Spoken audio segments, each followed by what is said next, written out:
La desigualtat a Elx es fa palesa només donant un cop d'ull pels seus barris. Mentre a barris com la Punyalà, els Palmerars o Carrús, centenars de famílies es troben en situació d'exclusió social, ofegades per la hipoteca, les joves intenten sobreviure amb sous precaris, els universitaris es troben amb molts problemes per poder pagar les seues matrícules. Les persones immigrades són encara més explotades i se'ls posa més i més traves per tal d'accedir als serveis bàsics, com la sanitat o l'educació dels seus fills. D'altres barris, com la Portalada, la zona nova d'Altavix o els xalets de la carretera de Santa Pola, esdevenen autèntics palaus, urbanitzacions de luxe on els rics fan les seues vides amb la comoditat de saber-se allunyats de la pobresa dels barris marginals.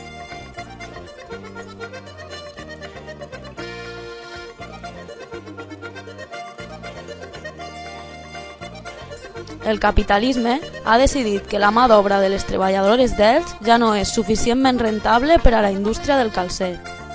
Per tal de reduir costos i treure encara més beneficis, els amos de les empreses han decidit emportar-se les seues fàbriques a altres països.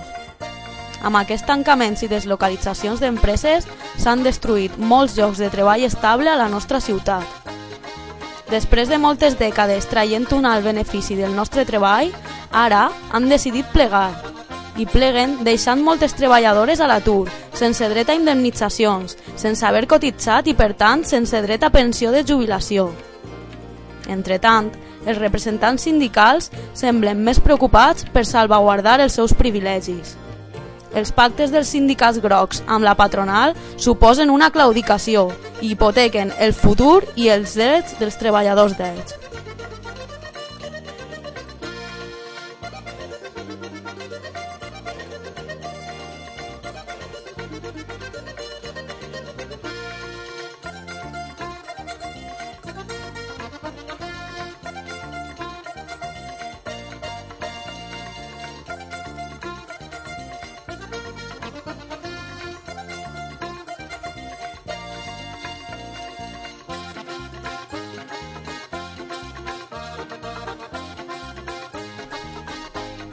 Les dones d'Elx continuem sent discriminades al nostre entorn laboral. Continuem cobrant menys per fer la mateixa feina. Continuem dedicant-nos a certs sectors que recauen únicament sobre la mà d'obra femenina.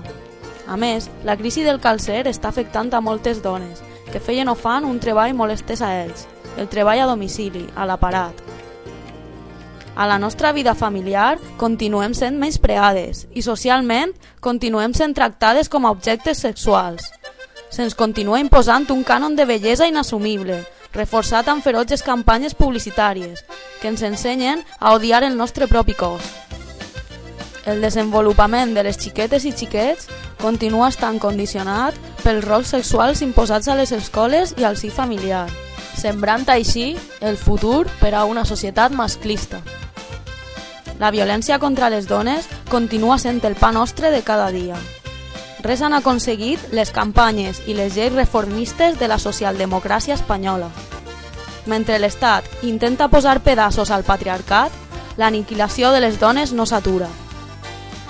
Els joves d'Elx encara no tenim dret a estimar com volem ni a qui volem. L'homofòbia i la transfòbia continuen ben arrelades a la societat, com un tentacle més d'aquest sistema patriarcal omnipresent.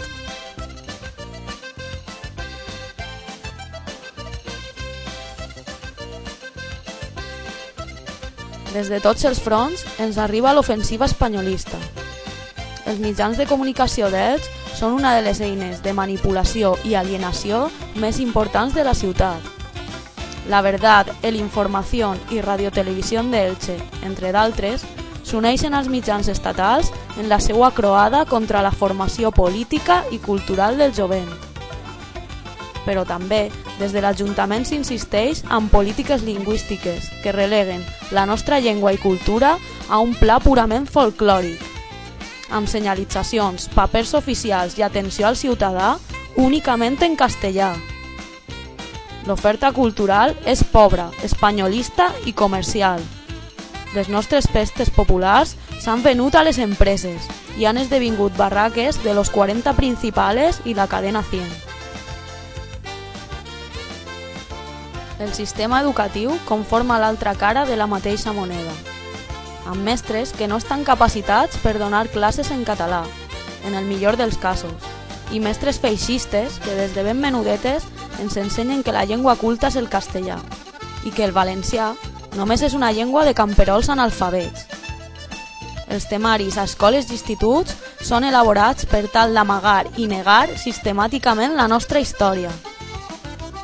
Els polítics i empresaris saben que amb un jovent alienat, sense estima per la seva terra, apolititzat, sense lligams culturals i sense consciència de classe, no hi haurà resposta davant les seues agressions. Saben, per tant, que esborrant la nostra història, la nostra llengua i la nostra cultura, tindran via lliure per fer i desfer a la seva voluntat i treure el màxim benefici. Per això, els enemics del jovent continuaran volcant els seus recursos en aquesta tasca alienadora.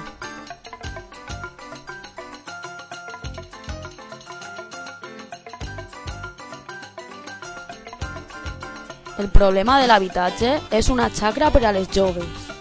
Mentre només al nucli urbà d'Elx hi ha 13.500 vivendes buides, les joves continuem sense espais on desenvolupar el nostre projecte de vida. Mentre les constructores, immobiliàries i polítics còmplices van engreixant-se més i més dia rere dia, nosaltres patim la destrucció del territori. El camp d'Elx, les nostres platges i fins i tot els espais naturals protegits es troben en perill, amenaçats per la màfia del ciment.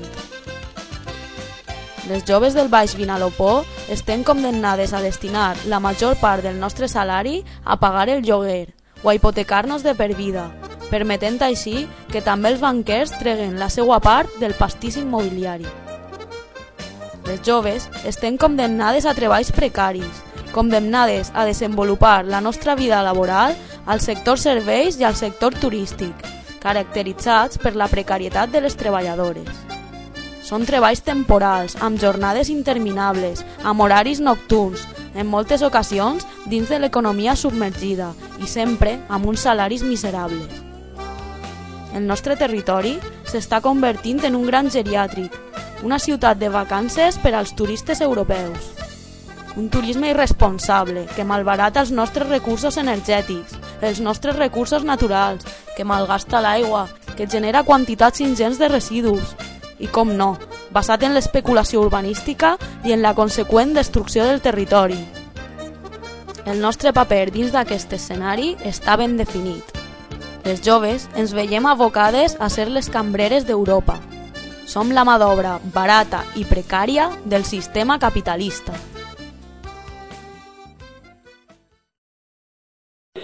Vamos a mejorar el entorno en que vivimos, respaldando, respetando a nuestros recursos naturales, impulsando un desarrollo urbanístico al servicio de los ciudadanos, al servicio del transporte público, al servicio de la vivienda protegida. Porque tener una vivienda, poder acceder a comprar una vivienda a un precio razonable y tener un empleo de calidad. Per tot això, el jovent d'Elx fa un any vam dir prou. Ha arribat l'hora d'organitzar la resistència.